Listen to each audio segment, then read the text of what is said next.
In mid-2025, a familiar sound returned to Jamaica's skies, the hum of turboprop engines. With the arrival of Liat 2020, the island is stitching its two great cities, Kingston and Montego Bay, together by air. After years of inconsistent service, the promise of a breezy 25-minute flight is set to replace a grueling 3-hour drive. For tourists, businesses, and locals, it's a powerful symbol of progress in a nation eager to become a true Caribbean aviation hub. But this new dawn casts a long shadow.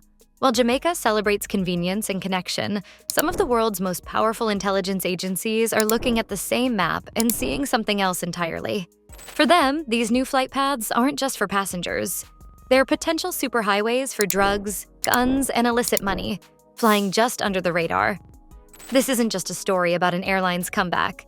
It's a story about a nation's ambition on a collision course with a global security crisis, where a dream of economic growth could inadvertently fuel the very criminal enterprises that threaten it. This is the uncomfortable reality of progress in the Caribbean. An aircraft touching down at Sangster International Airport is welcomed with a ceremonial water cannon salute, a symbol of a bright future. But deep in the island's interior, there are other runways. They are little more than dirt tracks, carved into cane fields or hidden in mountain valleys, and they have no water cannons. For years, they've been the domain of drug traffickers. Now, Western intelligence agencies from the US and the UK fear that Jamaica's domestic air travel renaissance could breathe new life into these ghost runways, turning a story of national pride into a security nightmare that stretches far beyond its shores. The question they're asking is a stark one. Is Jamaica about to make it easier than ever for cartels to do business? To understand just how big this moment is for Jamaica, you have to understand the frustrating silence that came before it. After Air Jamaica Express ceased operations in 2015, the island was left without a consistent scheduled link between its key cities. The winding road over Mount Rosser became the only practical option, a journey that choked commerce and exhausted tourists. While Jam Airlink Express briefly tried to fill the gap starting in 2019, that service also ended, leaving the island's two economic engines isolated once again. Then, in mid-2025, Liat 2020 arrived. Reborn from the ashes of the old Lit, this new airline, backed by investment from Antigua and Barbuda, and even Nigeria, came with a bold vision to reconnect the Caribbean. Jamaica was central to that plan. Thrice-weekly flights were launched, promising to shrink the island. The benefits are immediate and tangible.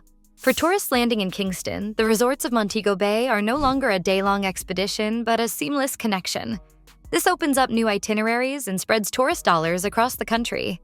As Jamaica's tourism minister, Edmund Bartlett, celebrated, it positions the nation to become a central hub connecting a Caribbean market of nearly 50 million people.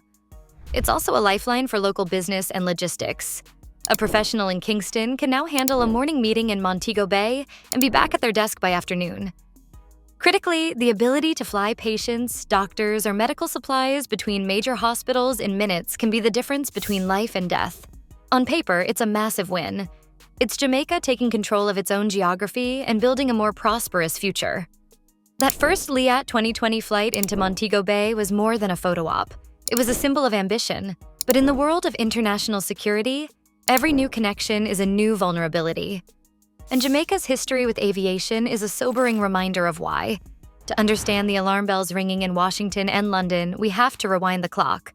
Long before Liat 2020, another airline carried the Jamaican flag, Air Jamaica. For decades, it was a source of immense national pride, but it was also haunted by a relentless and damaging problem: drug trafficking. For over 30 years, the airline was exploited by smugglers, causing devastating reputational damage and huge financial losses. The incidents read like a rap sheet. In September 1978, U.S. Customs found 200 pounds of marijuana in a cargo hold in Miami. As the cocaine trade exploded in the 80s and 90s, the problem got worse. Time and again, Air Jamaica flights were the vehicle of choice. February 1983, 50 pounds of cocaine in luggage at JFK Airport. November 1986, 30 pounds found during an inspection in Miami. July 1989, 40 pounds hidden in produce shipments at JFK. These weren't isolated incidents. It was a pattern. Smugglers got bolder, recruiting airline employees and building entire rings within the company. In both August 1991 and October 2006, authorities dismantled elaborate operations involving Air Jamaica staff at Kingston's Norman Manley International Airport. the methods were cunning. Drugs were hidden in aircraft panels, service carts, and even seats. One brazen scheme involved stashing narcotics beneath an aircraft's toilet in Jamaica. After the plane cleared customs in the US, a conspirator would board for a domestic flight, retrieve the package from the bathroom, and walk off at the next stop, completely bypassing inspection. The consequences for Air Jamaica were catastrophic. The airline was hammered with massive fines and crushing legal fees. By March 2010, it had posted a net loss in 40 of its 42 years, with an accumulated deficit of around $1.4 billion. While its failure was complex, the constant fight against traffickers was a significant wound that never healed. This history isn't just a footnote. It's why security experts are so concerned today. It proved that commercial aviation in Jamaica was a prime target. So the question now is, if this could happen under the bright lights of international airports, what could happen in the shadows of the dozens of remote, unmonitored airstrips that dot the countryside? Inside the offices of the US Drug Enforcement Administration and the UK's National Crime Agency, the renewed hum of Jamaican aviation sounds very different. For them, the risk isn't Liet 2020's official flights. It's the secondary effect, the normalization of small aircraft crisscrossing the island. This creates a new background noise in the airspace, a legitimate cover for illegitimate activity. Their concern centers on a network of seldom-used airstrips scattered across Jamaica's interior, many of them old relics of the bauxite industry or agriculture. These strips lack the fencing, surveillance, and security that are standard at international airports. For years, these strips have been a known vulnerability. As recently as January 2024, the charred wreck of a mysterious plane was found at an illegal landing strip in Elim, St. Elizabeth, a stark reminder that these narco airstrips are active. The opposition spokesperson on national security warned that such illicit flights facilitate not just drugs and guns, but also human trafficking. Western intelligence analysts see the return of domestic aviation as a potential force multiplier for this threat. First, it lowers the barrier for traffickers. A small illicit plane can now blend in more easily with legitimate air traffic. Spotting a lone, unscheduled aircraft is one thing. Distinguishing it from a growing number of legitimate domestic flights is another. Second, it provides a perfect internal distribution network.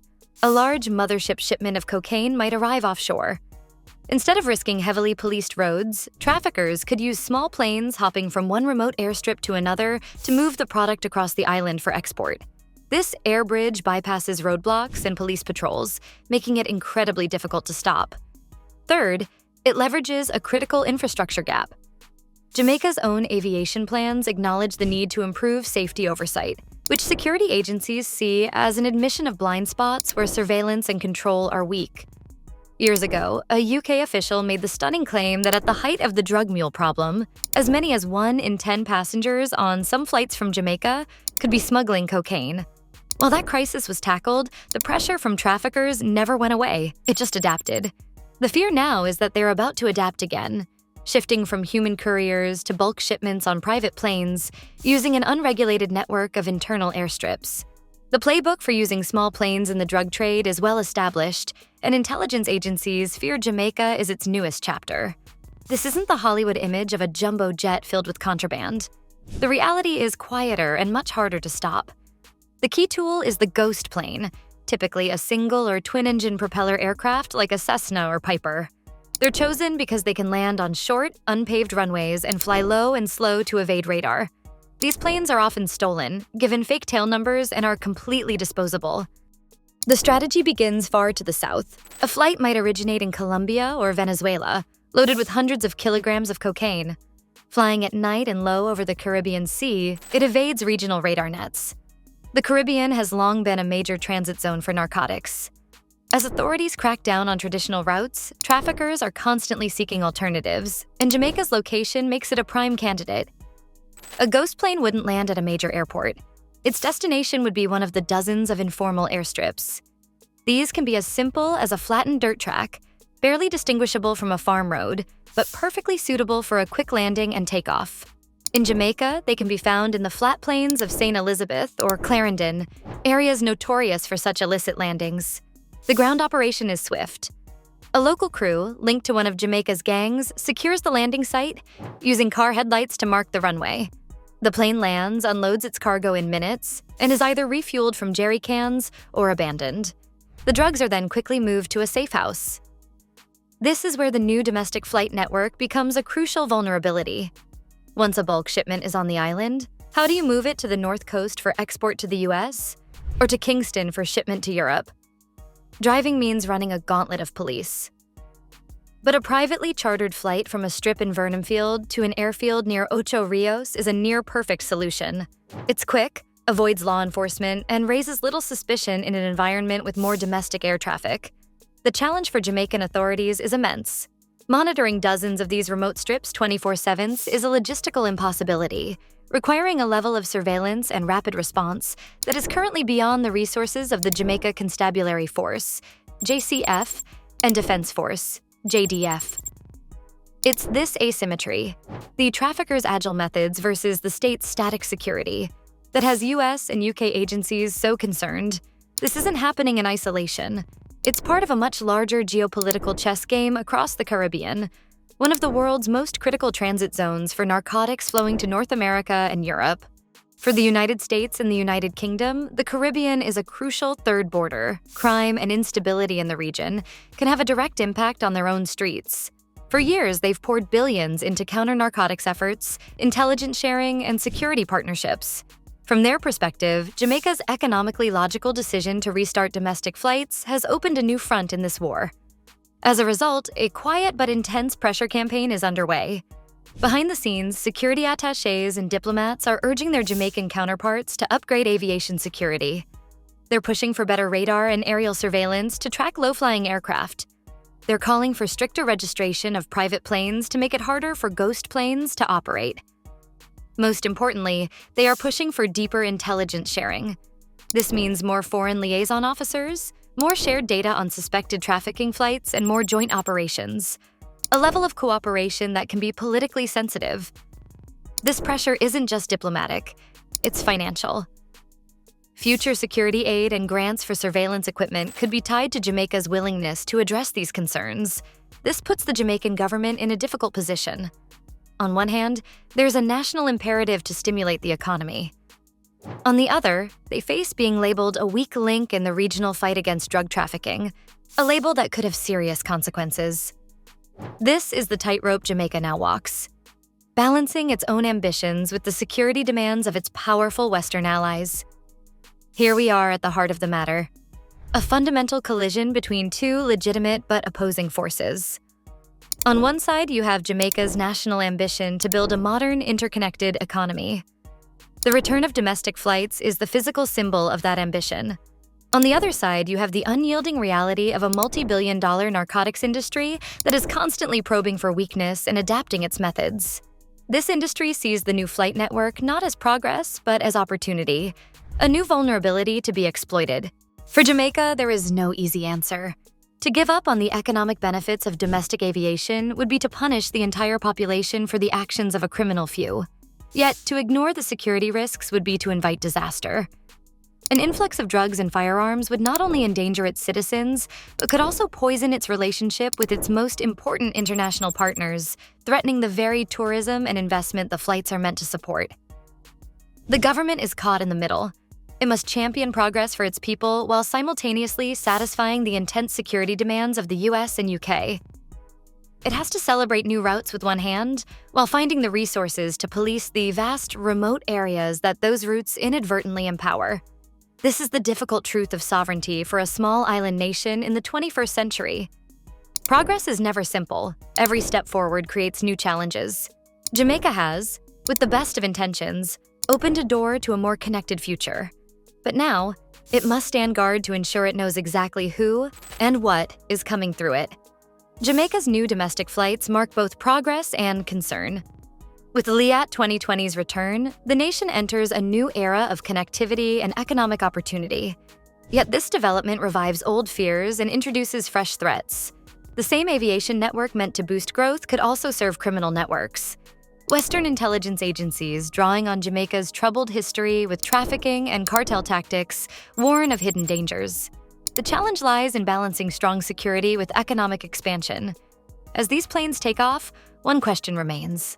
Will they lift Jamaica's economy or carry risks flying under the radar?